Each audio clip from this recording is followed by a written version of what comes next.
இந்த நவீன கால உலகத்திலும் பல ரகசியங்களை உள்ளடக்கியதாக ஒரு பகுதி இருக்கிறது என்றால் அதுதான் நம் தமிழ்நாட்டில் இருக்கும் கொல்லிமலை. பொதுவாக யாரிடமாவது பேசும்பொழுது பெரிய கொல்லிமலை ரகசியம் என்ற வார்த்தை சாதாரணமாக நாம் சொல்வதுண்டு.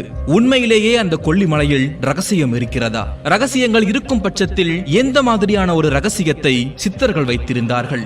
சங்க காலம் முதல் இன்று வரை பல வரலாற்று செய்திகளை தன்னுள்ளே வைத்துக் கொண்டு பல வரலாற்று சம்பவங்களையும் தன்னுள்ளே வைத்துக் கொண்டிருக்கும் கொல்லிமலையை பற்றி தெரிந்து கொள்வது நம்முடைய கடமை. இயற்கை என்றுமே பல கேள்விகளுக்கும் பதில்களுக்கும் அப்பாற்பட்ட ஒன்று. அந்த இயற்கையின் நுழைவு வாயிலாக இருக்கும் கொல்லிமலையிலும் பல ரகசியங்களும் அமானுஷ்யங்களும் வரலாறுகளும் உள்ளன. தமிழகத்தில் உள்ள கொல்லிமலை ஆன்மீக பூமி என்றும் மலை சுற்றுலாவுக்கு சிறந்த பகுதி என்றும் மூலிகை செடிகள் நிறைந்த மலை என்றும் பலராலும் அழைக்கப்படும் மர்மம் நிறைந்த ஒரு இடமாகவே இன்று வரை பார்க்கப்படுகிறது. சங்க காலம் முதலே கொல்லிமலையில் பல சித்தர்கள் வாழ்ந்ததாக கூறப்படுகிறது. ஏன் இன்று கூட நம் கண்ணிற்கு படாமல் மறைந்திருந்து தவம் செய்வதாகவும் நம்பப்படுகிறது. கொல்லிமலையில் இருக்கும் சித்தர்களுக்கு கூடு விட்டு கூடு பாயும் கலை தெரியும் என்பதும் மக்களுடைய நம்பிக்கை. இந்த கலையை அவர்கள் எவ்வாறு பெற்றார்கள்? அந்த கூடு விட்டு கூடு பாயும் கலையை தெரிந்த பல சித்தர்கள் இன்றும் கொல்லிமலையில் மனித கண்ணுக்கு தெரியாமல் மறைந்திருக்கிறார்கள் என்றும் சொல்லப்படுகிறது. இந்த கூற்றை அந்த பகுதியில் இருக்கும் மக்கள் ஆணித்தரமாக சொல்கிறார்கள். கொல்லிமலை என்றாலே நம் நினைவுக்கு முதலில் வருவது சித்தர்களும் மூலிகை செடிகளும் தான். அந்த மூலிகை செடியில் இருக்கும் ஒரு குறிப்பிட்ட மூலிகை உட்கொண்டால் மனிதர்கள் மாயமாக மறைந்து விடுவார்களாம். அந்த மூலிகையின் சக்தியால் தான் இன்றும் பல சித்தர்கள் மனிதர்களின் கண்ணுக்கு தெரியாமல் வாழ்ந்து வருகின்றனர் என்கிறார்கள் அந்த ஊர் மக்கள். விடிய விடிய சுடர்விட்டு எரியக்கூடிய ஜோதிப்புல் என்ற ஒரு வகையான செடி இங்கு இருக்கிறதாம். அதை பயன்படுத்திதான் பல்வேறு சித்தர்கள் மற்றும் குள்ளர்கள் தங்களுடைய குகைகளில் வாழ்ந்து வருகிறார்கள் என்றும் சொல்கிறார்கள். கொல்லிமலைக்கு முதல் முறை வருபவர்கள் அங்கு இருக்கும் குகைகளுக்கு செல்ல வேண்டாம் என்ற அறிவிப்பு பலகை அந்த குகையின் நுழைவு வாயிலேயே இருக்கும். காரணம் என்னவென்றால் கண்ணுக்கு தெரியாமல் சித்தர்கள் அங்கு தவம் செய்கிறார்கள் என்றும், மேலும் சித்தர்கள் தங்களது உடலை விட்டு வேறொரு விலங்கின் மூலமாகவோ பச்சையின் மூலமாகவோ அங்கு வாழ்ந்து வருகிறார்கள் என்றும் சொல்லப்படுகிறது. அப்படி இருக்கும் பொழுது நாம் அந்த குகைக்குள் சென்றால் அதனால் ஏற்படும் சத்தத்தால், அதனால் ஏற்படும் சம்பவங்களால் அவர்களது தவம் களையக்கூடும் என்றும், அதனால் அவர்கள் நமக்கு சாபம் விடுவார்கள் என்பதால் பொதுவாக அங்கு செல்பவர்கள் குகைக்குள் செல்வதில்லை. இவ்வாறு பல மர்மங்கள் கொல்லிமலையை சுற்றி இருந்தாலும் இந்த நவீன உலகத்திலும் அது நம்பப்படுகிறது.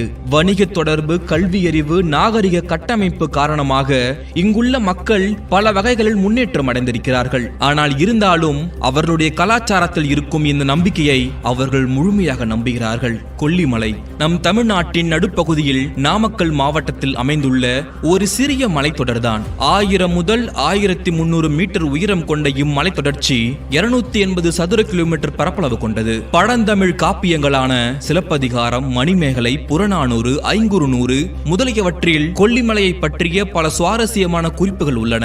சங்ககால சோழ அரசனான கடையேழு வள்ளல்களில் ஒருவனான வல்வில் ஓரி இங்குதான் வாழ்ந்து வந்தான் என்றும், இந்த கொல்லிமலை பகுதியை தான் அவன் ஆண்டு வந்தான் என்பதும் வரலாறு சொல்கிறது. குறிப்பாக கொல்லிமலை என்றாலே நம் நினைவுக்கு வருவது 18 சித்தர்கள் தான். இந்த கொல்லிமலையில் தான் 18 சித்தர்களும் சிவபெருமானை குருவாக ஏற்று செய்த குருமூப்பு என்ற மருந்தை தயாரித்தார்கள். இந்த முப்பு மருந்து நரை, திரை, மூப்பை மாற்றும் வல்லமை பெற்றதாகும்.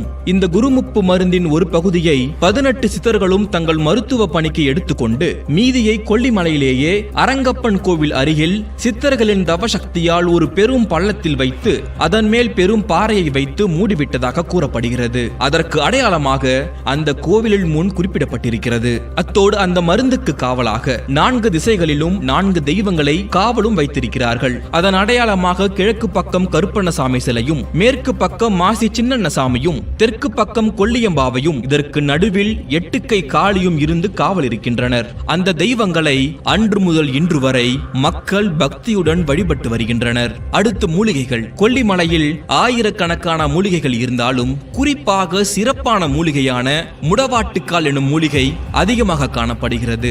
இந்த மூலிகை மண்ணில் வளராது, பாறைகளின் மேலும் மரங்களின் மேலும் படர்ந்து வளரக்கூடிய ஒரு ஒட்டு இனத்தை சார்ந்தது. இந்த மூலிகையின் இலை காய்ந்து சுருண்டு அது படர்ந்து இருக்கும் பாறையையோ செடியையோ மரத்தையோ கவசம் போல ஒட்டிக்கொள்ளும். இந்த மூலிகை காற்றின் ஈரப்பதத்தை உறிஞ்சு வளரும் தன்மை கொண்டது.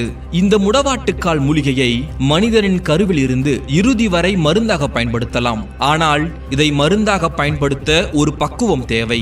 அந்த பக்குவத்தை சித்தர்கள் அறிந்து வைத்திருந்தார்கள். கருப்பை வளர்ச்சி முதல் சிறுநீரகம் சிறுத்து போதல், உள்ளுறுப்புகள் சுருங்காமல் இருக்கச் செய்யும் புற்றுநோயை போக்குதல், அதோடு எல்லா விதமான வாதம் பித்தம் நோய்களை சமநிலைப்படுத்தி உடலை பக்குவப்படுத்தும் குணம் இந்த மூலிகைக்கு உண்டு. முடவாட்டுக்கால் மூலிகையை பதப்படுத்தி மருந்தாக செய்ய தெரியாதவர்கள் இதை சூப்பாக செய்து சாப்பிடுவார்கள். முடவாட்டுக்கால் மேல் தோலை சீவி பொடி பொடியாக நறுக்கி சிறிது மஞ்சள் பொடியும் உப்பும் போட்டு வேக வைத்து பிறகு வடிகட்டி அந்த மூலிகை சாற்றை தினசரி 2 வேளை குடித்து வந்தால் அனைத்து நோய்களும் நீங்கிவிடும் மற்றும் உடலில் உள்ள ராஜ உறுப்புகள் பலம் பெற்று ஆயுள் விருத்தியாகும். கொல்லிமலையில் 18 சித்தர்கள் வாழ்ந்ததற்கான அடையாளமாக கோரக்கர் குகை, ஔவையார் குகை, பாம்பாட்டி சித்தர் குகை, கோரக்கர் யாக குண்டம் போன்ற பல சித்தர்கள் வாழ்ந்த அடையாள இடங்கள் இன்றும் அங்கு இருக்கின்றன. கொல்லிமலையை சுற்றி 8 கோவில்கள் இருக்கின்றன. முனிவர்கள் தங்கள் தவத்தினை அமைதியான இடத்தில் செய்ய விரும்பி கொல்லிமலையை தேர்ந்தெடுத்ததாகவும் அவர்களின் தவத்தை கலைக்க நினைத்த தீய சக்திகளிடமிருந்து தங்களை காக்குமாறு கொல்லிப்பாவையிடம் வேண்டியதாகவும் கதைகள் இருக்கின்றன. அதற்கிணங்க அந்த கொல்லிப்பாவை தனது வசிய புன்னகையால் தீய சக்திகளை விரட்டியதாக கூறப்படுகிறது. கொல்லிமலையில் கொல்லிப்பாவைக்கு இன்றும் ஒரு கோவில் உள்ளது. மலையின் தென் திசையில் உள்ள இந்த கொல்லிப்பாவை கோவிலை இதுவரை யாரும் சென்று பார்த்ததில்லை என்கிறார்கள். காரணம், அந்த கோவிலை பார்க்க கடும் காட்டை தாண்டி செல்ல வேண்டும். அந்த காட்டை நோக்கி நடக்கும் பொழுது மிக பெரிய மற்றும் கொடிய விஷம் கொண்ட கருவண்டுகள் நம்மை தாக்குமாம். அதற்கு பயந்தே அங்கு யாரும் செல்வதில்லையாம். அது மட்டும் இல்லாமல் முன்பே சொன்னது போல் இந்த பகுதியை கடையேழு வள்ளல்களில் ஒருவரான வல்வில் ஓரி என்பவர் ஆட்சி செய்துள்ளார். பிற்காலத்தில் பல அரசுகள் இங்கு அமைந்தன. வருடந்தோறும் ஆடி மாதம் 18ஆம் நாள் வல்வில் ஓரியின் நினைவாக ஒரு பண்டிகை கொண்டாடப்படுகிறது. சோழ வம்சத்தின் மாபெரும் அரசராகிய ராஜராஜ சோழன் இந்த கோவிலுக்கு அடிக்கடி வந்து வழிபட்டுள்ளாராம். அதே போல் இங்கு இருக்கும் பாவை தெய்வமும் சுமார் 17,000 ஆண்டுகளுக்கு முன்பே மலை தமிழர்களின் தெய்வமாக இருந்து வருகிறதாம். கொல்லிமலையில் உள்ள அரப்பளீஸ்வரர் சிவன் கோவில் மிகவும் பிரசித்தி பெற்ற ஒரு திருத்தலமாக இருக்கிறது. அதே போல் இந்த கோவிலுக்கு அருகில் இருக்கும் ஆகாய கங்கை அருவியும் மிக பிரசித்தி பெற்ற ஒன்று. இவ்வாறு பல மர்மங்களும் அதிசயங்களும் நிறைந்த கொல்லிமலையை வாழ்வில் ஒரு முறையாவது நீங்கள் நேரில் சென்று பார்க்க வேண்டும். ஏனென்றால் சுற்றுலா என்ற பெயரில் தமிழ்நாட்டை விட்டு பல ஊர்களுக்கு செல்வதற்கு முன்பு நம் தமிழ்நாட்டில் இருக்கும் இந்த கொல்லிமலையை உங்கள் வாழ்வில் ஒரு முறையாவது நேரில் சென்று பார்த்து உங்கள் அனுபவத்தை கீழே கமெண்ட் பாக்ஸில் பதிவு செய்யுங்கள்.